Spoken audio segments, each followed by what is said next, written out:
BC fans. And so I just remember watching those games with my cousins or my brothers and my dad and uncle, and just always wanting to be part of that Boston College tradition. For me to play there and for us to have success while I was there, it made it special not only for myself but everybody.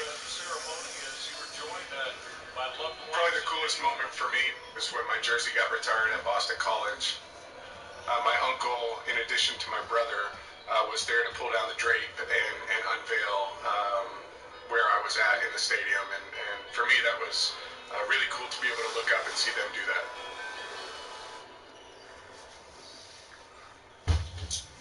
Terrific stuff as we enter week 3 of the college football season. And the big story, Feinbaum and I just debating here, the top 3 are what we would expect: Clemson, Alabama, Georgia. But after a very impressive win Saturday night over Texas, LSU has jumped to the number 4 spot in the latest AP poll. And as I sit here with Marcus Spears, an LSU alum sitting to my left, there's Kirk Herbstreit, who is ready to go.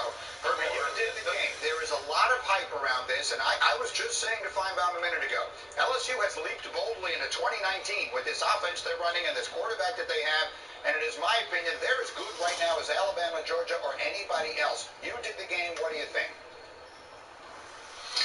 Well, in fact, during the broadcast, I kept bringing that up. I said there are a lot of people in Tuscaloosa that are taking notes and watching this new offense, because it's one thing to have an offense that's hyped up. It's another thing to have that offense challenged and go on the road into a tough environment against a very athletic Texas defense and deliver.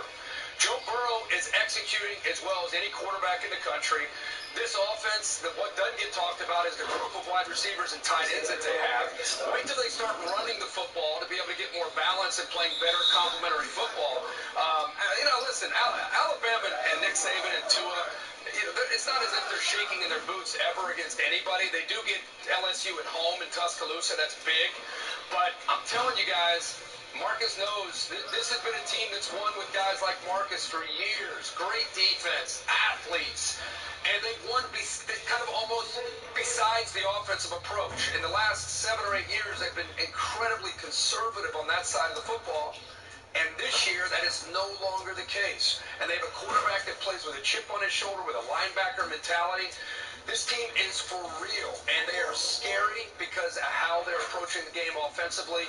And it's a different LSU team. I've been as critical as anybody of LSU over the last 7 or 8 years with their offense, and now I'm as loud as anybody celebrating this new approach with Steve Ensminger and Joe Brady and Coach O letting their athletes play and getting their athletes in space. It's fun to watch. I wish you could see the smile on the face of Mr. Swagoo sitting to. Come on, Swagoo, give it to me. LSU, this is their year, right? This is your year. Yes, damn it. Herbie, let me ask you this question, because this is the one that I'm getting the most from a bunch of LSU fans and college folks around the world. How is that dynamic working between Joe Brady and Steve Ensminger, the coordinator, and obviously Joe Brady bringing in his expertise? How are those guys working together in this offense in the booth?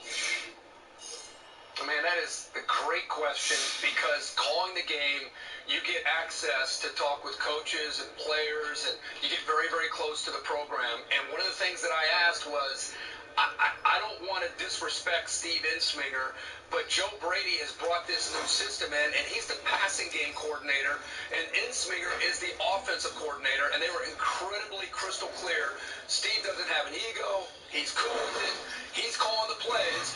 Joe's sitting right next to him and kind of whispering sweet nothings into his ear about what play maybe to call or what to go with.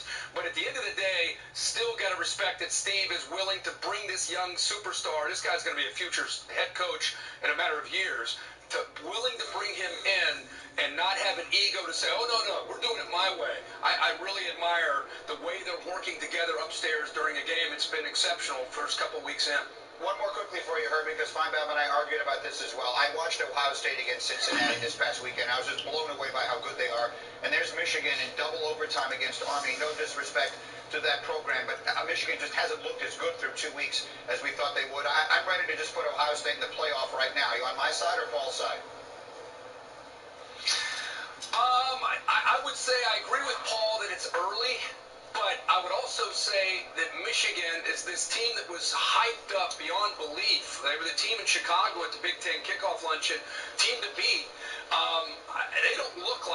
forget Army. I'm talking about Middle Tennessee State. They just do not look like the team that everybody expected to see with Josh Gaddis going up there to work with Shea Patterson. Forget about playing Ohio State at the end of the year. They've got to find a rhythm to their offense. Right now, they're stuck in third gear. Meanwhile, Ohio State looks as athletic and determined and angry and as good as ever. And I think they're playing with a chip on their shoulder because of the notion, what are they going to do without Urban Meyer? What are they going to do without Dwayne Haskins? This team right now is creating their own identity in 2019. And we'll find out when they go to Lincoln in a couple weeks how good they really are. But, man, they look fast, athletic, and, as I said, very determined. I agree. They've done the impossible. They look better without those two guys you just mentioned. Everybody have to run. Great to see you as always. Wonderful work. Thank you. We'll see you this weekend, if not before. Meanwhile, we jump back to the NFL here with Mr. Tannenbaum because we spent a lot of time talking about Kyler Murray and the Cardinals in the wake of their comeback against the Lions to force a tie. But there was a key turning point in this game, a smaller moment that Mr. T wants to highlight in a segment we're calling Upon Further Review.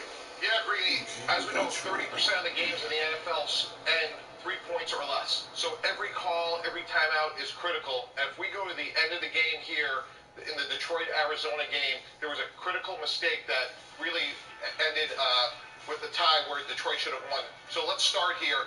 They have a play call. They're expecting a blitz. Matt Stafford free releases to the running back. All he has to do is get the first down here, and if he goes down the field of play, game is over. Arizona has no timeouts left. 2-minute warning, they take the knee. The game is over because Arizona has no timeouts left. However, what happens in the back here, Darrell Bevel calls a timeout. What's significant about that is his first time as a play caller. Matt Patricia is on a crutch here. Our own Rex Ryan, you can see running down to call a timeout. In fairness to Detroit, Matt Patricia can't move right now. Bevel's not used to Matt Stafford calling a play between 1 and 0 seconds. They come out of the timeout, Greeny. Watch what happens. They throw the ball down the field. What happens? Incomplete pass. It's a fourth timeout for the Arizona Cardinals. They are now alive. They have a pulse. Trust me. That's what Matt Stafford's saying. Now look what happens. That one mistake where he turns into 6 minutes and 49 seconds of time possession and 11 points, all because they didn't run the play they had, which would have ended the game at the 2-minute warning. So that timeout does a lot of things. Let's be clear on what you're saying. Not only is it the difference between Detroit winning and in this case it turning into a tie, but it also contributed a lot to these big numbers we see Kyler Murray putting up and everyone's talking about in his debut. Yeah, it translates into all those additional points because, again, the Detroit running back was going to be inbounds. The clock would have gone to the 2-minute warning. Arizona had no timeouts. The game was over. Absolutely. So there's a little moment upon further review winds up making all the difference in the world. We'll take a short time out. We have much more to come here as we continue. No Antonio Brown, no problem for the Raiders. What impact did that have on John Gruden's team? We'll talk about that and more. Let's get up on ESPN.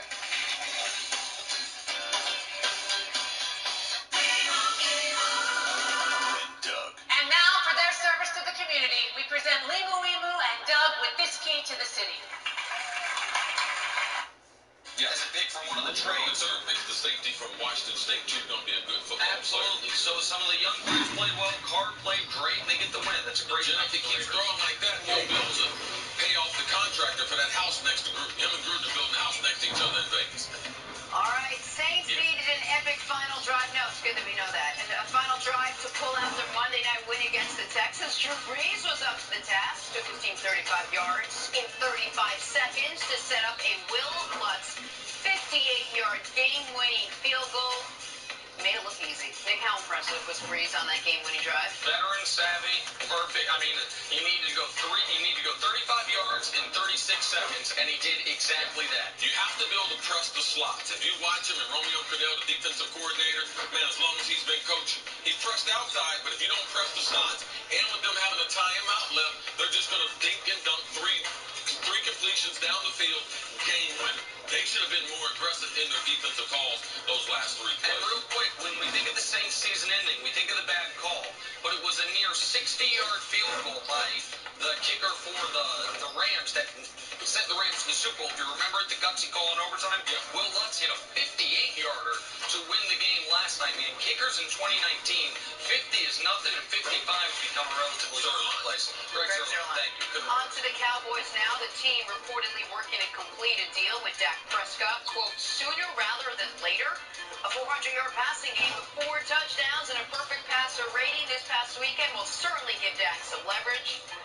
Nick Wright, how important is it for the Cowboys to get this deal done quickly? I think it's more important for Dak than the Cowboys, but I was shocked Dak took the field without getting the deal done this Sunday. Not that he would sit out the game. I just thought he would end up accepting what the Cowboys' last offer was, because you mentioned yesterday, he's playing a game where you saw Nick Foles in the early window snap his collarbone, and he could have gotten hurt.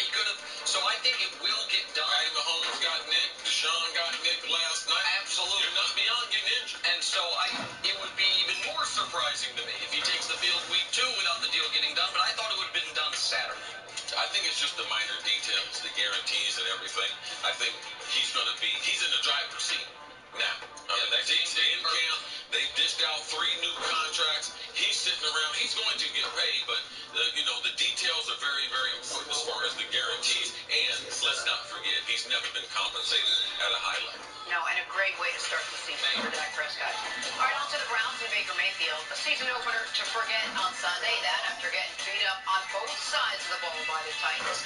A 30-point loss for a team laden with sky-high preseason expectations. Here's what first-year head coach Freddie Kitchens had to say about his team's struggles. What we have to refrain from doing right now is overreacting. It's one game in the 16-game schedule. We're very disappointed in the lack of discipline that we showed, the loss of composure that we showed at times, and just overall not doing a good enough job from a coaching perspective and a player perspective to get the job done. We identify those problems, then we rectify those problems. That's how you get better as a football team. That's going to do that.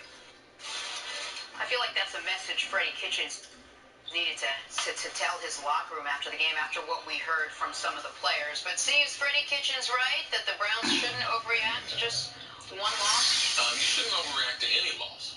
That is one thing about the NFL season, that the players, the coaches, it's always a constant theme. Don't look back and don't look ahead.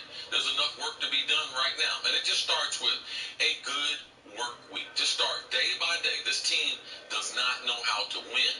And they definitely, as we could see in the football game and in the press conference afterwards, they don't know how to lose. And there's something to be said to being a good loser. And I'm gonna confess. Not a good loser. No, I ain't into losing. I ain't into people who lose. You know what I'm saying? He's not into losers. No, you are. I'm really not. My wife tells me that all the time. I'm not into losers. I said, hey, that's all right. Let me get my act together then. Because the truth of the matter is, it's tough to stay focused week after week. And when you start looking ahead, you start overreacting, then one game becomes more important than the other. So then the coach, he's got to lie to you. Oh, man, we're playing Pittsburgh. It's a bigger. But, Coach, you told us the Tennessee game is still one game. So trying to be consistent is the theme of coaches. Freddie's learning on the job. Right. He's got a bunch of high-strung, young players in the locker room who haven't won together. So, man, this is traumatic. When you think about all the hype on Cleveland and they lose the home opener, if I'm a fan, I'm saying, man, what's the difference in this team in the last 15 years? So, yes, don't go on a 2-game losing streak. They need to get it nipped in the bud on Monday night, and they will face a challenge in the Jets, especially in the Jets' front 7 going against that offensive line. But Freddie Kitchens is right, Jim. So I'll tell you what happened in this game that does not concern me moving forward, and I'll tell you things that did. What doesn't concern me moving forward is they were 1 of 10 on 3rd down. I don't think that's going to happen again. Baker throwing in desperation mode, even before he really had to be in desperation mode at the beginning of the 4th quarter. Some awful interceptions. I don't think that's going to happen again. But the things that I am worried about, those 18 penalties. Now, Chris, you and I tend to, I think, disagree on this a bit as far as how much our penalties are a reflection of the coach. But I know this. Belichick in his time with the Patriots, they are never one of the most penalized teams in football. The best coached teams typically are not the highest penalized teams in football. We don't yet know how much that was signal or noise with 18 penalties in Freddie Kitchens' first game as a head coach, but I'll be watching for that. But more importantly, the things we do know are this. The Browns' biggest concern was their offensive line, and the offensive line got mollywopped in week 1. Since Baker Mayfield has taken over as a starter, the Browns have played 7 games against teams that finished last year with a winning record. They're now 1-6 7 games, with the one win coming against a Ravens team that was still starting Joe Flacco. In those 7 games, Baker's been sacked 19 times and turned the ball over 14 times. Those are real concerns. Those are not week 1 outliers. Those are not, throw it away, don't worry about it, bury the film. Those are things I believe they need to get shored up. Now, I think the defense will continue to improve, and I think this will be the worst game he has all year. I think the Browns will still be fine, and I think they will bounce back Monday night, to your point, against a desperate Jets team, because a Jets team that might have had a worse loss than the Browns did, just the way it happened. But those are some real concerns for them moving forward, the sacks and the turnovers against quality opponents. Yes, I believe the Freddie Kitchens. Watch out this week. Greg Williams is running the defense for the Jets. He knows a lot of intel on the offense of the Browns. Yes, he does. Now, you talking about, you think it was bad when they left the field against the Titans? You leave Monday night, New York City, and be 0-2. Oh, watch how the house will be on fire immediately. Must-watch Browns-Jets Monday night. It'll be a good one. All right, moving on. Yesterday, Antonio Brown officially signed on the Patriots dotted line. Tom Brady and AB spent part of Monday together, taking steps towards building some chemistry. Yes, arguably the greatest quarterback in NFL history. Also, yes, arguably the greatest undersized receiver in NFL history. According to Fox Bet, the Patriots are now even bigger favorites to represent the AFC in Super Bowl 54. Nick, is everybody else now competing for just second place in the AFC after this pairing? My man Chris Carter said this yesterday, and I could not believe it. Listen, the Patriots were both of your guys' picks to go to the Super Bowl before this happened. Still are. And so, at the very least, adding Antonio is not going to hurt their standing. I understand for some people the belief was removing Antonio was going to help Pittsburgh. This is a different situation, and New England be able to cut ties from him if it doesn't work out. But for everyone to be competing for second place, the Patriots would have had to have been so far ahead of whoever that second place team is. And to me, that is patently untrue. We know who the second place team was last year, quite literally in the AFC, the Kansas City Chiefs. And they had the game won, and the guy lined up offsides, and then it goes to overtime, and they never touched the football. We saw the Chiefs in Gillette, in that stadium, down 2 scores at the half, score 31 second-half points, and take a fourth-quarter lead, and then tie it again in the fourth quarter before the defense could not hold on, and the Patriots won on the last-second field goal. The Patriots-Chiefs were a coin flip to me. They were this close, no matter which side you liked. The idea that now just crown the Patriots, barring a Tom Brady injury, as I think you are barring a spate of massive injuries, I just don't see it. And I was shocked you said. I just hope they have a quality opponent coming from the NFC. Jenny, you want before I get to you? Okay. I was just going to tell you, but the Patriots offense got better, and the Patriots defense got better, and the How the Patriots defense get better? Adding more firepower to their offense. Okay, all right, fine. And Yes. they lost their right tackle on Sunday, and they lost their But the center. Chiefs defense didn't get better. Okay, well, Jenna, All right, well, let me put this out there, okay? And this is the reason why it did. It's because the way the NFL tournament is set up, all right? Who you think's going to have home field advantage? I think the Patriots. My preseason pick was the Patriots at home. Okay, just relax. So I'm going to get to your theory. Last year, Kansas City could not stop the Patriots. That was without Josh Gordon. So now I'm getting ready to add Antonio and Josh, and you're scared of the Chiefs secondary. Correct. You're scared of them. So there's no way, if that's not your team, you're making a case for anyone, because they're going to be playing in Gillette. They only got to play 2 games. They're going to be at least 14-2. I would like to say 15-1, but they're going to be 14-2 during the regular season. The game they play with Kansas City, not going to matter. They're still going to beat them in Gillette. And we know that no one goes to Gillette and wins on a regular basis. So that, to me, is the reason why they end up in Super Bowl 54 in Miami. Right, and I clear. It's not like I'm sitting here saying, oh, the Patriots are screwed. They got no chance. But, Jenna, you said the Chiefs' defense didn't get better. To me, we have no reason to believe that. They played poorly in Week 1 against Jacksonville. They added 5 new starters and a defensive coordinator. Jacksonville's back up. They didn't play well in Week 1. I understand that. Gardner Minshew diced them up. I said that yesterday.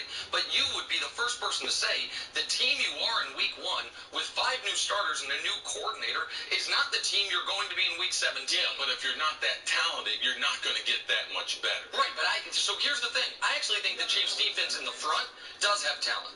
I think that the nose tackle is Jones, Chris Jones, I was going Mount Jones. Chris Jones is about to get $20 million a year. Frank Clark has been a Pro Bowl level player. They added Alex Okafor. I think Steve Spagnuolo will be an improvement on Bob Sutton. So I disagree the idea that we just flatly say the Chiefs defense didn't get better. But the offense appears to be exactly what it was last year. And the Chiefs-Patriots last year was this close of a margin in both stadiums, in Gillette and in Arrowhead. So the idea that we can just crown them, and when you say if they weren't my team, see, our friends at Fox Bet do have the Patriots as the favorite, plus 200. Yes. The Chiefs are plus 300. They are slight underdogs to the Patriots, but not massive underdogs to the Patriots. So I don't think this is because I'm from Kansas City. I think it's because I saw the game. Just like in the AFC Championship, the Chiefs defense could not get off the field. You can say, oh, well, the guy lined up off field. Well, that's part of the game. Yep. I mean, New England does the small things better than anyone else. And they will be a lot better by adding AB. They're going to spread the field. They're going to run a bunch of pick plays, run a lot of zero routes to him. And there's Kansas City does not have an answer. They can't blitz. They can't play man-to-man. They can't sit back and play zone. That's the reason why New England had the ball. 43 minutes in Arrowhead. So last two times these teams were on the field, 43 minutes. And the last two times they were on the field, they were tied after 60 minutes. But they don't give out the trophies then. I get that, see, but the point that it was drastically one-sided, I just totally disagree with. But I just have to ask you one quick question. Because you and Coach Mangini all last week kept repeatedly saying you cannot win in the NFL with guys acting the way Antonio Brown has acted, with guys being characters, not having character. Why all of a sudden is he now a golden ticket for the Patriots? I had already picked New England before this. Right. Antonio is going to have all the time he was talking about call God, he called God and God told him, don't mess with Belichick. All right? You're going to be shocked how he acts from the first day he comes in the door. This is what I have seen through years and years and years. Renegade guys. Oh, he won't make it over there. He thrives over there. That's what's happened. That's the reason why. So they were already my Super Bowl champ, and then they added the second best wide receiver in the league, and because they really have a disciplinarian coach, a guy who's trying to act like a coach instead of trying to act like a TV star, that's the reason why. He getting ready to squeeze the grape, and either going to crush the grape, or he going to get wine. No, or he going to get wine out of it. That's what's getting ready to happen. All kids want discipline, and when they get it, they either straighten up or they get out. And watch what he does. Like, you guys are going to be shocked by his overall behavior. All right, we shall see. But coming up, Drew Brees and the Saints delivering a heartbreaking loss to the Texans. Talk some Monday Night Football next. This is First. What feeling tastes better than the stadium for football? That's part of fucking problem.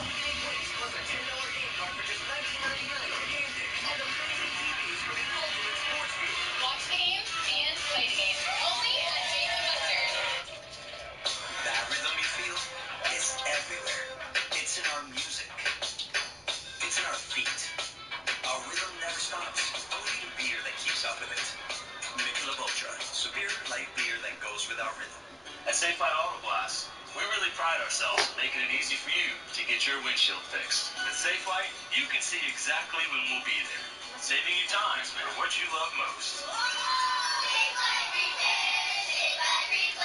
If Arby's had to use one word to describe the new bourbon barbecue sandwiches, it would be,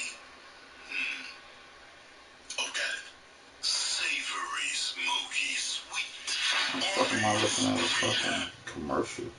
Every Sunday with Stocks and Trade, we have a watch list direct in your inbox that is built with our proprietary algorithm.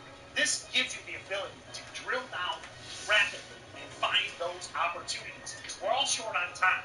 Many of our users pay $200 a month. We have thousands of users that access this algorithm.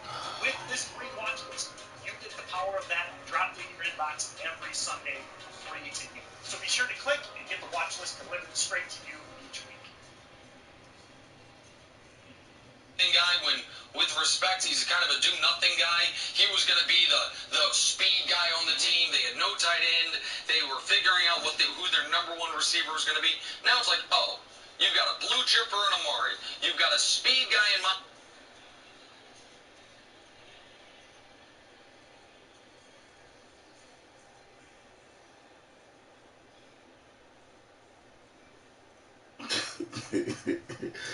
I'm gonna try this shit. This shit gonna piss me off. I know it's coming. Here's and who else? Trey Burke.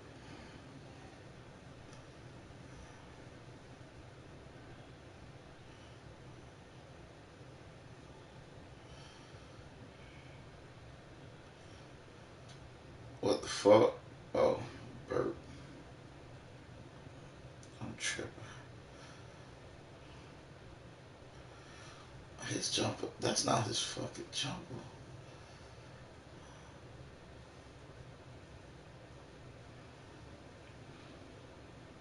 Ugh.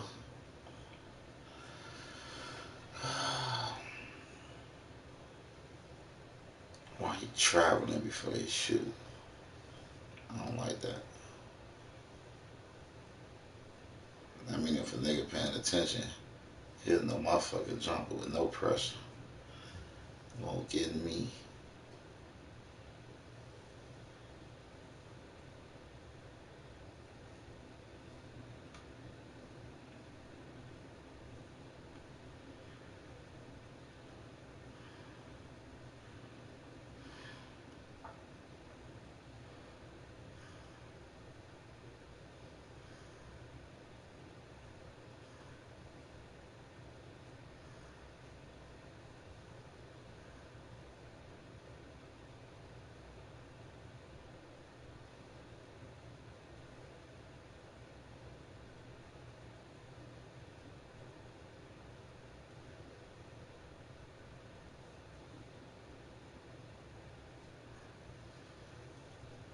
Why in the fuck would I own Zach Randolph? I didn't get that shit.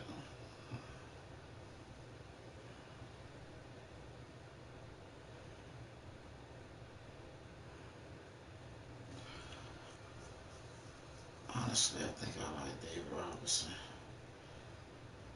It's a quick jump. So it must be a quick release.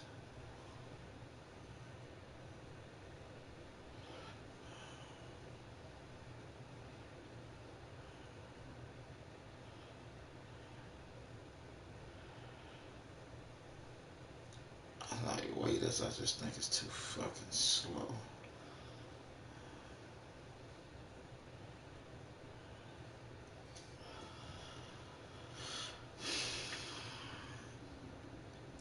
Okay, so I got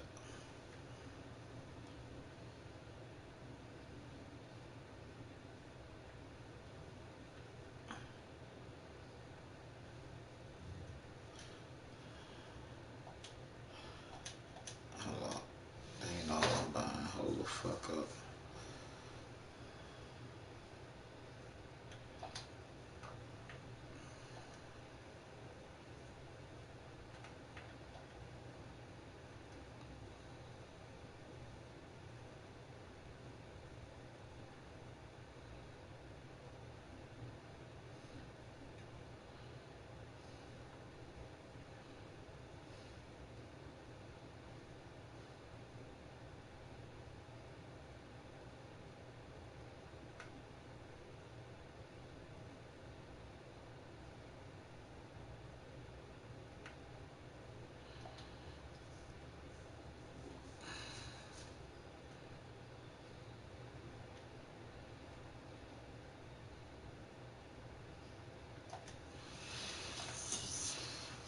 Is it this?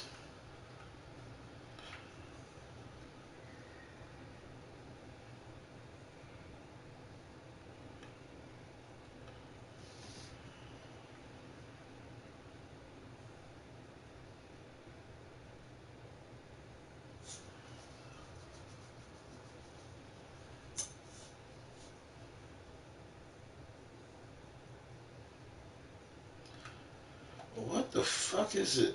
Hold up, man. I know I got something that belongs to Steph.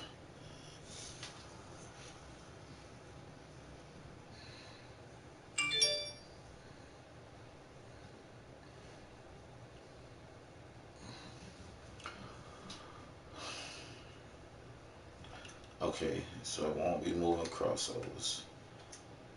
It won't be. Wait, let me see. It won't be that. I'm gonna go through all this shit and make sure.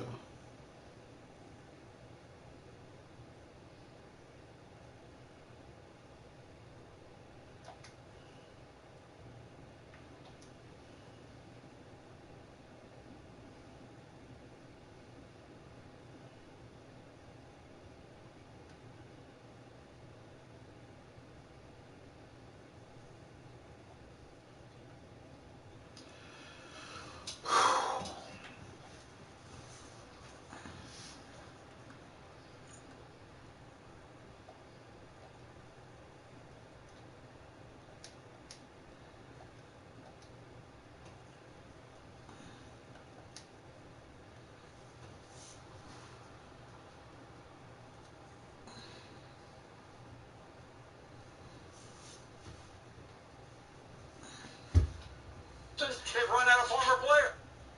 At the numbers, because not only can Alonso become the first rookie in the modern era to lead MLB in home runs, but he's got a shot at reaching Aaron Judge's all-time record for the most home runs by a rookie, because the Mets have 19 games left on the schedule for him to do it.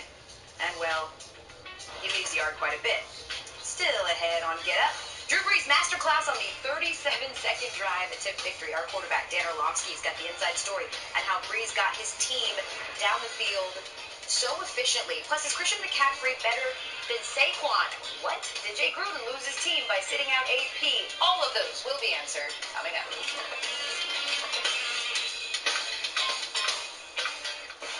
Gatorade packs carbs to refuel and electrolytes to replenish, so you can bring the heat.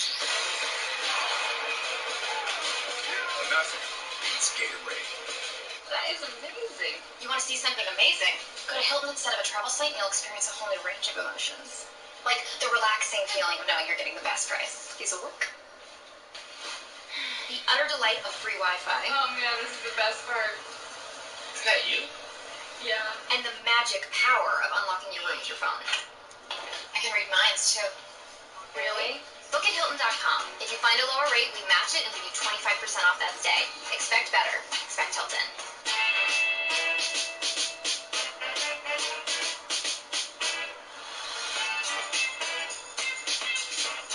Introducing Color Snap Color ID from Sherwin-Williams. Color palette curated just for you. Introducing the Impossible Whopper with a patty made from plants, no beef. No beef. I've never had plant taste like beef before. Tastes like a Whopper. Tastes like a Whopper. Tastes like a beef burger. Try the Impossible Whopper only at Burger King, or get delivered now via DoorDash with $0 delivery fee. It doesn't matter where they came from or how you met them. Some you've known your entire life. Others just feel like it.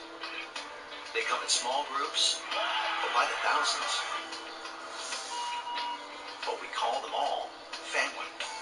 And everything's just better when you're with them.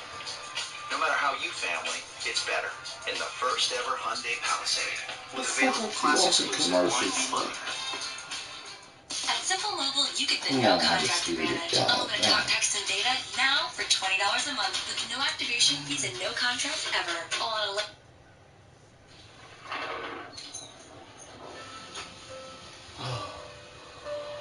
You are your pet's armor. We are your partner for at-home pet care. Pet Armor Plus Flea and Tick. Trusted by more than 1 million pet parents. Inbounds, spike, 9 yards, timeout. 15, 11, 9, that's 35 yards on the nose. And Will Lutz, by the way, it looked like he would have made that from 62 or 63, but it was 1 yard north of his career long. That is the best part of having a 40-year-old quarterback. He's been in all those situations. He knows exactly. Most quarterbacks panic in that spot, take a little 2-yard gain that costs you 15 seconds, or only look to the sidelines where it's defended because you think think You I got have it. to get out of bounds every I day. think I And for got it. those Come who on think with that it. New Orleans was still going to be talking Come about on the with it, call nigga. that they got robbed at home and robbed them of a Super Bowl appearance, or the year before the Minneapolis Miracle. No, seems like Sean Payton has this team ready to try to challenge for another NFC championship. And if you like the Saints before the season, you must love them now, because Nick makes a great point as far as New Orleans. If you follow them and follow them closely, what they've been doing the last 10 or 15 years is slow start after slow start after slow start after slow start. Believe it or not, this is the first time they've won in week 1 since 2013. 0-2, 0-3, 0-3, 0-2, 0-1. That was their starts to their season the last 5 years, so always a hole to dig themselves out of, not so much this year. And just quickly, 2 great heroic performances from both quarterbacks. Drew Brees, you feel good about. There's a good team around him. You got to feel a little bad for Deshaun Watson, who played his heart out last night and just doesn't have the cast of characters seemingly on both sides of the ball right now to keep him healthy. Right. We know that their offensive line has been well chronicled. It's one of the worst in NFL the last couple years. And we thought with the trade for Larry Tunsil, him and Kenny Stills coming over from Miami. But this is one thing I know about when you have a leaky boat. When you patch up one hole, it don't fix the boat. And the rest of that offensive line, Chantrell Henderson on the right side, their right guard, their center, are they NFL capable? That's going to prove to be told out during the season. But last night, there is no Texans fan that leaves that game saying, you know something? I feel good about it. I feel good. Now, Tunsil is going to be all right. He's an average left tackle, even though they traded everything they did. Now, he won't get abused, but the rest of that offensive line, man, Deshaun was running for his life. The most sacked quarterback in football last year was the most sacked quarterback in football week 1 of this year, plus hit another 5 times. So that's 6 sacks, 5 hits. It's 11 times he got hit. But one other point, the Texans, they went all in, traded 2 firsts and a second for Tunsil, while giving away Jadeveon Clowney.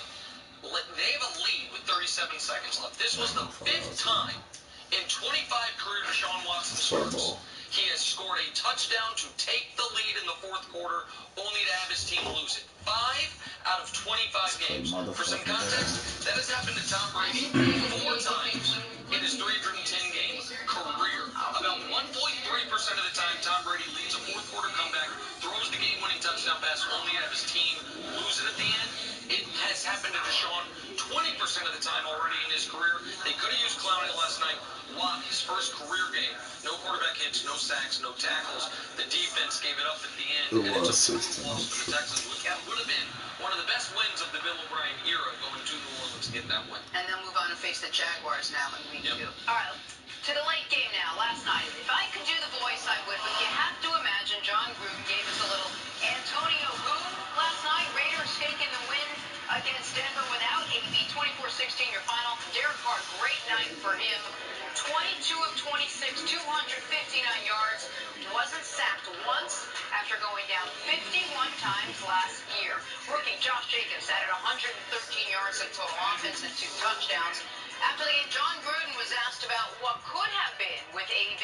Take a listen. As much as people talk about it, I mean, my God. Man, I feel like someone's smashing my temple on the side of the head.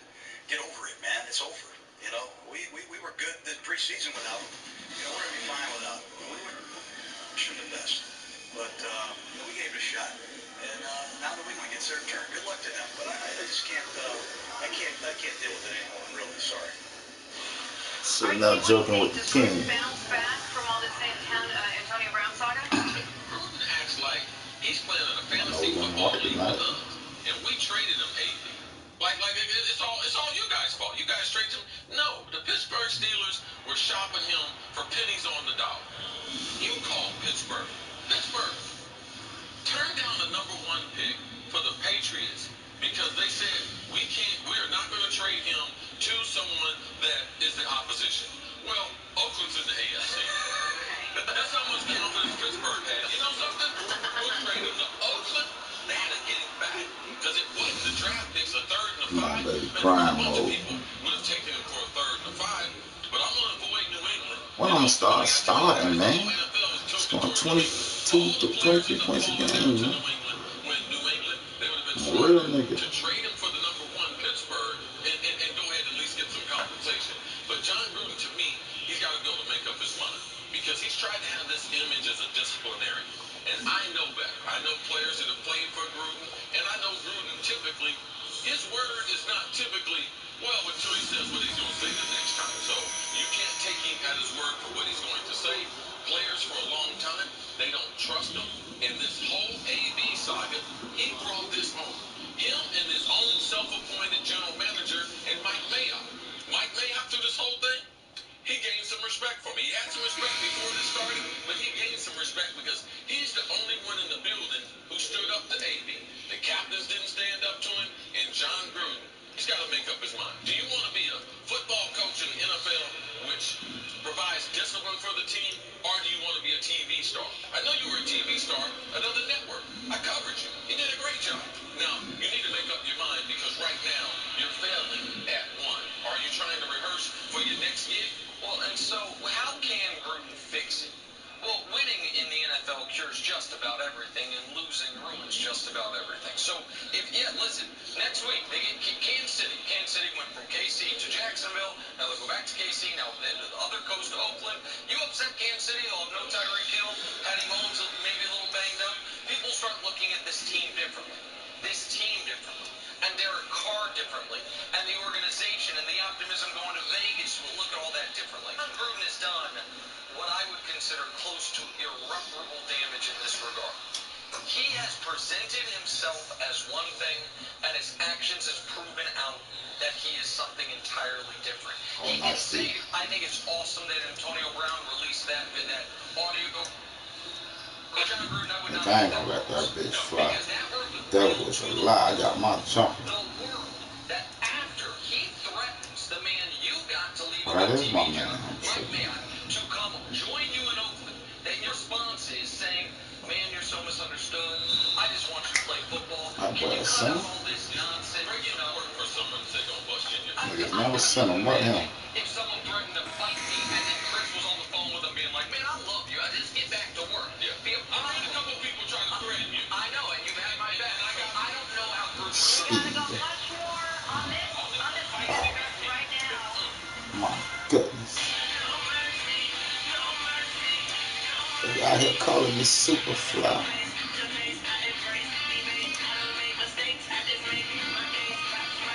Oh, my show, goddammit.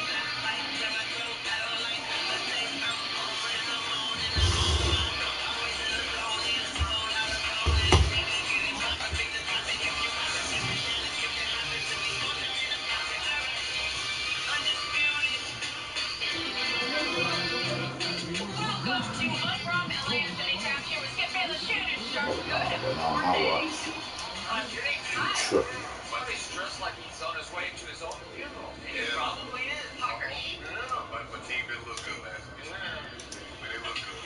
Damn, the double team is serious. Like for the Broncos, that was a long time ago. How quickly I forget. Yeah. We found But that. you remind us 7 times during this show that you played with John and you played for Mike. I ain't gonna do it this time, man. Not today. We're gonna forget I that. can assure you, if John and I were playing, that would have not happened last I night. don't know. Maybe it would have. We have a lot to get to. We'll probably talk about it later. Jam-packed show, guys. Did Antonio Brown pay the Raiders to get out of Oakland? And does Dak Prescott deserve to be paid like a top-tier quarterback? Shannon, talking to you. But first, we will start with the thrilling finish in the Texans-Saints game from last night. Both quarterbacks put on a show. Deshaun Watson had 4 total touchdowns and led an impressive 2-play, 75-yard touchdown drive to take the lead with only 37 seconds remaining. But that was all the time that Drew Brees needed. Brees quickly got the Saints down the field for Will Lutz to kick a game-winning 58-yard field goal. Brees ended the game with 370 yards passing, 2 touchdowns, and an interception. So, Shannon, what is your biggest takeaway from that game? Come on, dog. That's a blog, man. We know what Drew Brees represents.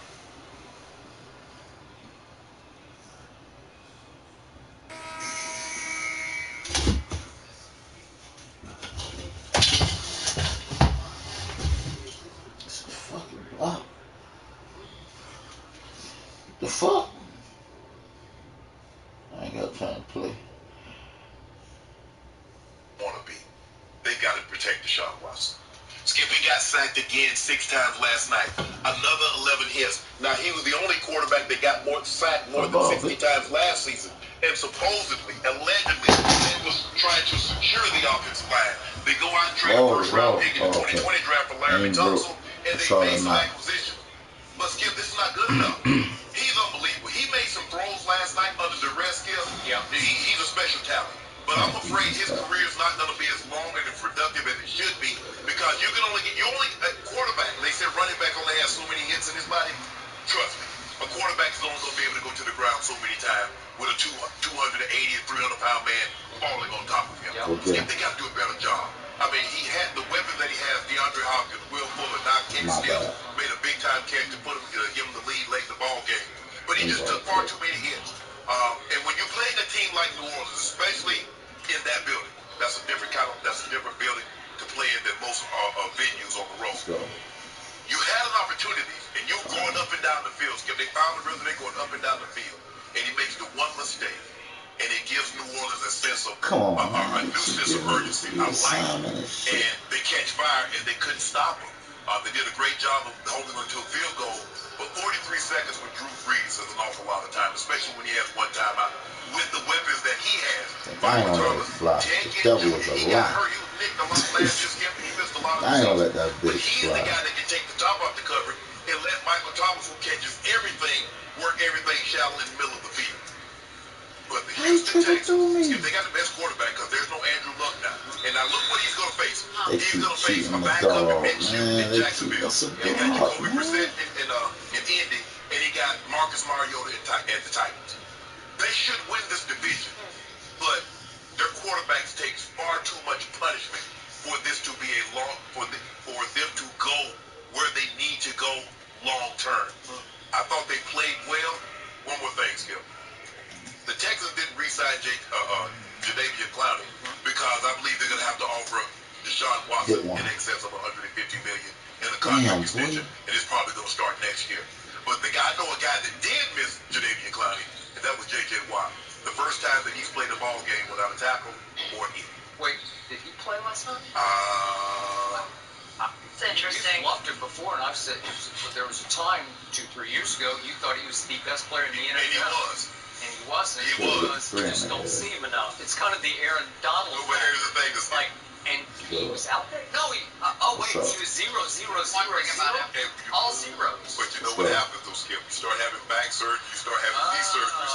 You're not the same player that you once were. Start making too many internet videos of you jumping and pushing and pulling cars. And 1,000-pound tires flipping them. All right, and maybe your back goes because you're making internet videos, not because you're playing football. Well, I think he trains smart. I think he trains smarter now. I hope so. You finished? Yep, finished. Thank you. My turn. My biggest takeaway was in the very end of what was one of the wildest Monday night games we've ever seen, and it was a great way to kick off Monday Night Football this year.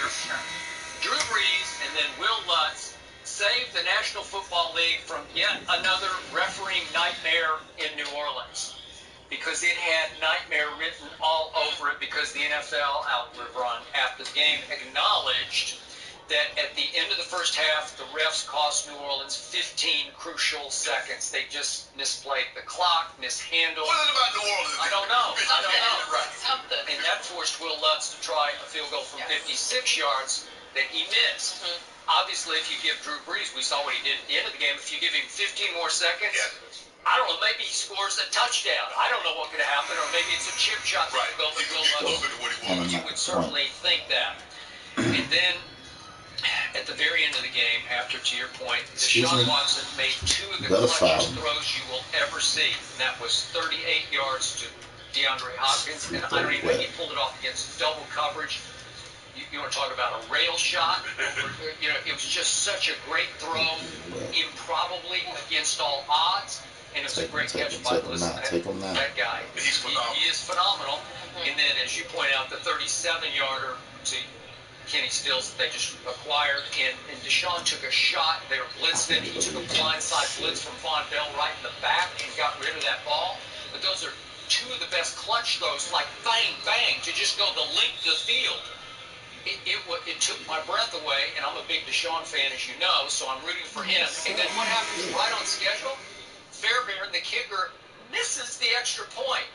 But a kid from New Orleans who, I don't know, Chauncey Gardner Johnson, I don't know, but he falls across Fairbairn's foot, and he gets called for roughing the kicker. Roughing the kicker. And I was stunned because, I got to tell you, I would not have thrown that flag. I thought that was no more than incidental contact exaggerated by the kicker.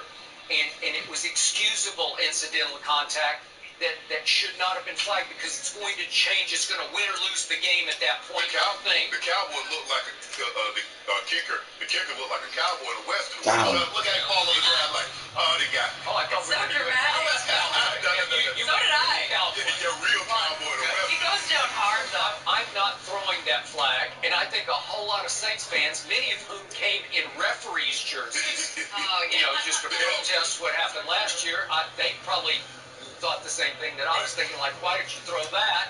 And obviously they didn't throw the flag on Nickel Roby-Coleman last year in the NFC Championship game on Tommy Lee, Lewis. Yeah, Right. Tommy, yeah. And give me one. so that was the controversy. It Why looked would like you it do had that shot, reared its though? ugly head at that point. And then, of course, here came Drew Brees, and there went Romeo Crennel. And I love Romeo, another chip off the Belichick block, though those chips don't always do very well, do they? Give me that. But the block got Brady up there. That is correct. Well said. I agree. So here came Romeo's dreaded prevent defense. And the reason I think he fell back into the prevent, you mentioned Ted Ginn Jr., but on the previous New Orleans series, they've been backed up 3rd and 2 at their 50. If we could see He brought it to the left, man. Come on, man. The first backbreaker for the Texans. Drew Brees is backed up, and he throws, first he audibles, and then he just lets it fly for Ted Ginn because they were playing coverage. Everybody was up playing man at the ball because it's 3rd and 2. Right. And so because of that play that set up what looked like was going to be the winning field goal, then Deshaun happened, boom, boom. But because of that, Romeo says, it's Drew Brees, and he does have a lot of deep speed. Let's play prevent. And what does Drew do? He goes boom, boom, boom. Oh, I don't like And it. all he needed was a 12 and a 15 and a 12. And all of a sudden, Will Lutz, who just got his money in the offseason, and he's a fine young kicker who seems like he's got his head screwed on But straight. Skip, I don't know if anybody thought, with the exception of, because in warm-up, the kicker goes out, the special team coach is watching it, and he'll go tell the head coach, he's good from about 55 in this direction, he's good from about 57, 58 in that direction. Now, prior to last night, I didn't know he had that kind of leg. I did. No, he's got a big leg. That would have been, Skip, that would have been good from about 63, 64. He's got a Justin Tucker kind of leg. And I think what's also, this was indoors, Skip, but I think something that's going unnoticed is that you're no longer allowed to line up head up of the center. So now, guys are driving the ball because there's not that guy right there to be able to get that immediate pressure. If you look the way he kicked that ball didn't have a whole lot of trajectory. He knows he can drive it now.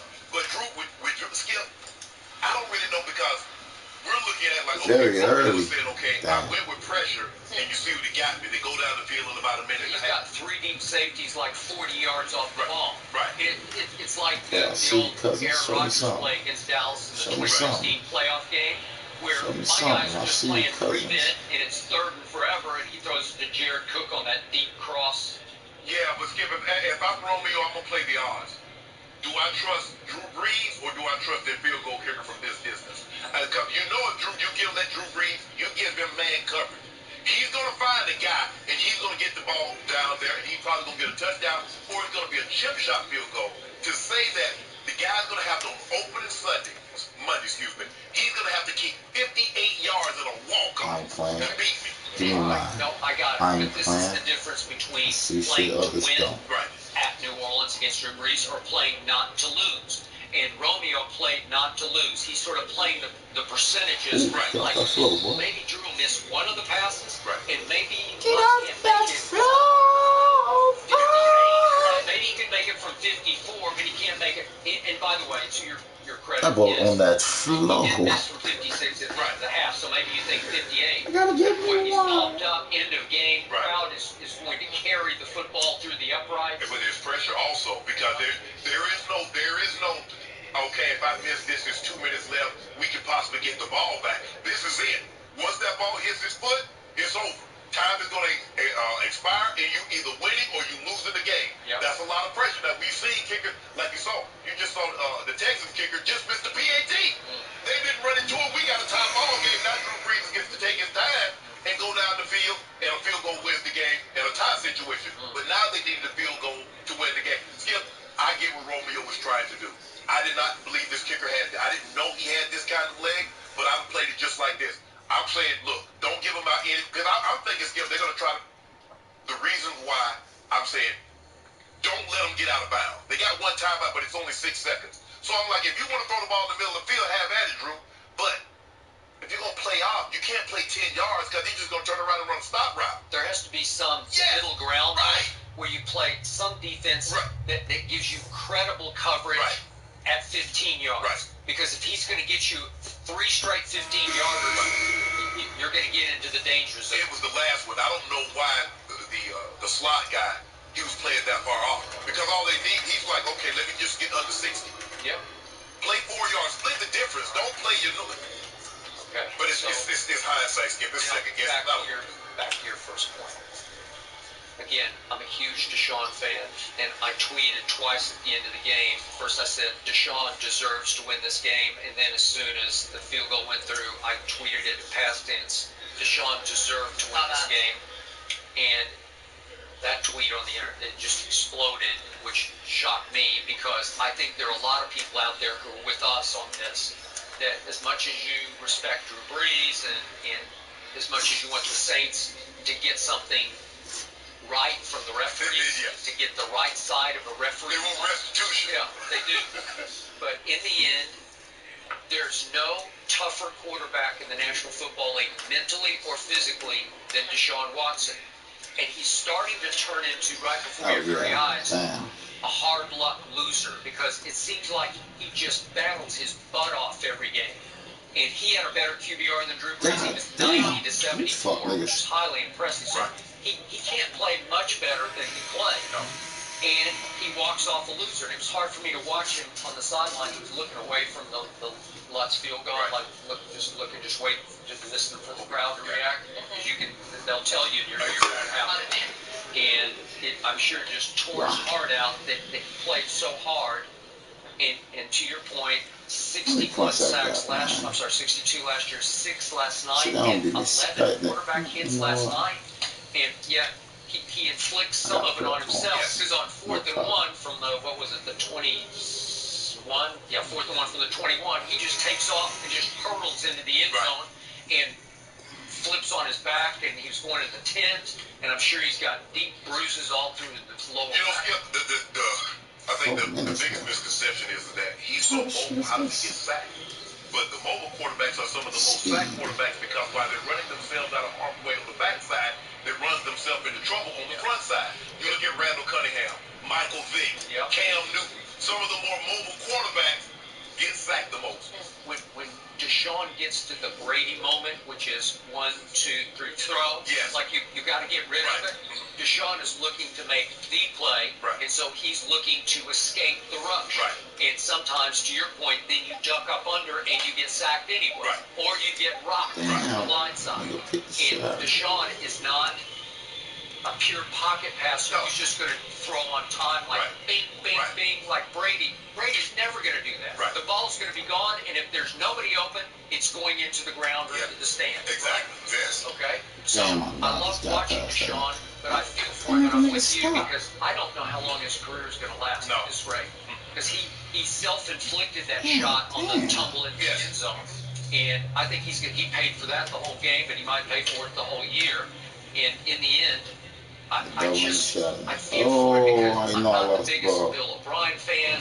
Romeo's been good, but not great as a coordinator. And it feels like Deshaun is stuck with a team that's pretty good, with DeAndre Hopkins, obviously, and now Kenny Stills, but not, and Fuller made a great catch last night. They got great skills. I mean, you look at they signed Duke Johnson or Carlos Hyde. They ran the ball really well that night. But they got to protect. Where are they going? They going to win a playoff game? I believe they have the best quarterback in the division, and normally the best quarterback, I would say 8 times out of 10, the best quarterback will win the division. Yep. Now, Skip, you get outliers. Sometimes you get teams that play such great defense that they can overcome a great quarterback, or you have an injury to a quarterback in that situation. But they got to protect it. And on New Orleans, you look at the weapons. Sean Payton says, you know what? I got to have a tomorrow good. I'm good driving around and doing all this. Let me give him the ball. Let me hand it to him. Let me throw it to him. And you see just how special this young man is. Half, that's what they did. Defenders. A little piece of advice, and I've tweeted this for like the last 5 years. Do not let the offensive player cross your face. Unless you have bracket coverage and you're responsible for the outside, then you stay outside and force him to your help. Skip, they're playing man coverage. Cunningham, you got it man to man. Why would you ever let him run the arrow route and let him cross your face? If you force him to the outside, guess what, Skip? You can use the boundary. You can chase him out of bounds. But if you let him cross your face, you got no help inside. Kamara goes 41 yards. On the touchdown that Deshaun threw to D. Hopkins, it looks without, from before I didn't really get a chance to see it, but it looks like they're playing some kind of cover 6, which they play in half field on one side, the safety's in the middle of the field, half the field. Skip, he let D. Hop cross his face. You can't let him cross your face. Sometimes that guy's just better than you are. Okay, but Skip, he might be better, but he's gonna have to make a hell of a catch, and he's not crossing my face. That's what. Remember, I told you we talked about this when it happened. Pittsburgh Dallas game. I said Jarvis Jones' job is to get across the tight end's face. Well, Escobar says, no, I'm not letting you cross my face because I know if I can keep you out of here, Zeke's gonna hit his head on the goalpost. Okay. Nobody is supposed to cross your face as an offender, offensive player, or defensive player. Skip, that's rule number 1. And you keep, I'm like, do y'all study tape? What do y'all be doing? Are they all the IG Skipper? Is anybody in meeting? When you're in meetings, what does the coach tell them? I don't know. Maybe you should. I was going to say.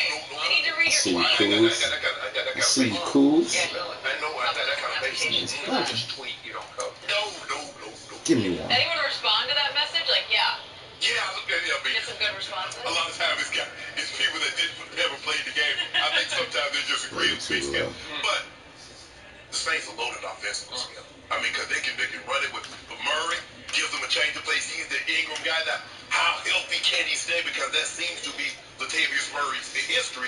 Is that some point in time during the season, Skip, he gets nicked and he misses a game here or there. Run the play, baby. Run the play. Skip, he's special. He's slithered and he runs with a little bit more power than you think for someone his size. You're looking at him, you're like, he can't run. But he's breaking tackles and the line they give it to him inside, Skip. Yeah. And man, I must admit, in the second half last night, after What's some happening? in the Cowboy organization made comparisons between rookie Tony Pollard and Kamara, I was thinking, no, we better just stop that. Appreciate that. But seriously, now maybe we can go to comparisons of the 90s Cowboy dynasty to this team, and we're going to talk about that in a few minutes. Let's go, That one, it's like, no, stop that. That's good. So I got one last referee point. okay. The flashpoint of the game for many watching was the DeAndre Hopkins takedown of Marcus Williams after Deshaun did throw the one interception. We could see this. Deshaun, this is a bad idea into like triple coverage, and then DeAndre thrown down. That's a flag. Okay, and it was flagged, and DeAndre said after the game, well, next time I'll play touch football, which I thought was a nice response. And I must admit, in that circumstance, the way he tried to get him to the ground, I didn't have as big a problem with it as you're having right now, because I thought, well, it is tackle football, and you got a hold of him. And was he angry about the interception? Probably he was. Well, but can you imagine if they did a quarterback like that? Well, that's not a quarterback. It's a safety. Oh, you see. Now you want to see, now you can play touch football with that guy. But if I'm not mistaken, I think Turkey Jones did Terry Bradshaw like that. well, in the back in the day, everybody did everybody like that. They would. Yeah. They would get you up on you. You try to drop your weight so to get heavy because they couldn't get you off the ground. Yeah. But if they got you up on